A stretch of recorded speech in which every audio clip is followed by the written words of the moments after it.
Hi, wanna know how to enable or disable always on display on your Samsung Galaxy A14?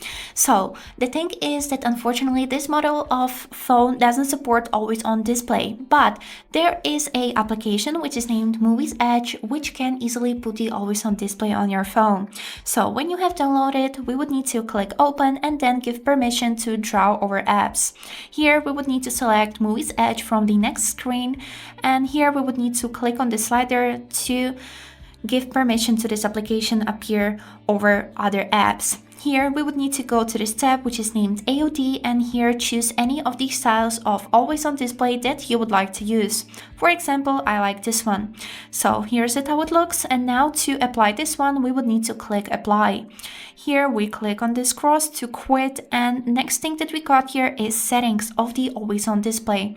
By clicking on it, here we can see show on screen lock, always while charging, or on music. Here we can also adjust brightness, AOD timeout, low power after, orientation, close on fingerprint, and a lot of more that you can see here. And now let's just test it. I'll turn off my phone and tap on it once, and we can see the always on display screen that we have selected before.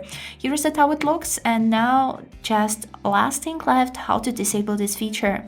For that we would need to open the Movies Edge, go to the tab named settings, here open always on display and click on this slider to disable it. And now the always on display won't be active, you can see it. This is how it works. I hope this video was helpful and thank you for watching.